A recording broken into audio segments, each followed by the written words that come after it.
మావోయిస్టులపైన జరుగుతున్న మారణ హోమాన్ని దేశం మొత్తం ఖండిస్తుందని అన్నారు సిపిఐ జాతీయ నేత చాడా వెంకటరెడ్డి. ఆపరేషన్ కగార్ కి వ్యతిరేకంగా వామపక్షాలు, ప్రజా పౌర హక్కుల సంఘాలు నిరసనలు చేస్తున్నా కేంద్రం మొండిగా వ్యవహరిస్తుందని అన్నారు.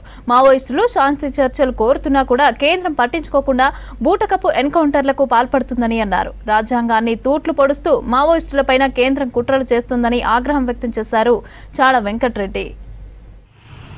గత 2 నెలలుగా దండకారణ్యంలో కరేగుట్ల దగ్గర ములుగు జిల్లా బాటలో ఛత్తీస్గఢ్ బాటలో జరుగుతున్నటువంటి అన్ని కూడా మొత్తం భారతదేశంలో పౌర సమాజం ఖండిస్తున్నది, నిరసిస్తున్నది.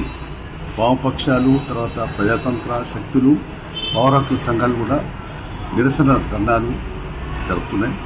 శాంతి చర్చలకని మావోయిస్టు సిద్ధమైన తర్వాత కూడా ఇంకా దాన్ని కొనసాగిస్తూ అదే కోవలో నిన్న విశాఖ ఏజెన్సీలో గాజాల రవితో పాటు ముగ్గురిని, అంటే ఆయనతో పాటు ఇద్దరిని, అంటే ముగ్గురిని మొత్తం చంపడం అనేది చూస్తూ ఉంటే ఇవన్నీ కూడా బూటకి వనుకుంటారనేది అర్థమవుతా ఉంది.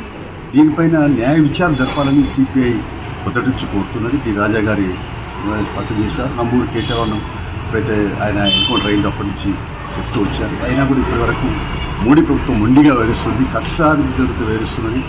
నక్సలిజాన్ని అంతం చేసే దశలో మరి అమిత్ షా అడుగుజాడల్లోనే అమిత్ షా చెప్పింది మోడీ విని దాన్ని ఎట్లా చేసి 2026 మార్చి వరకే అంతం చేద్దామని దానిలో పోవడం అనేది ఇది దుర్మార్గం. మరి మన రాజ్యాంగానికి ఉల్లంఘన పాడుతున్నట్టు, రాజ్యాంగం పూర్తి పడుతున్నట్టుగా మేము భావిస్తున్నాం, తీవ్రంగా కలిసినాం. మరి ఏదైనా మావోయిజాన్ని ఇక్కడ మావోయిస్టులు అంతం చేస్తాం అనేది ఎప్పుడు కూడా జరిగే పని కాదు.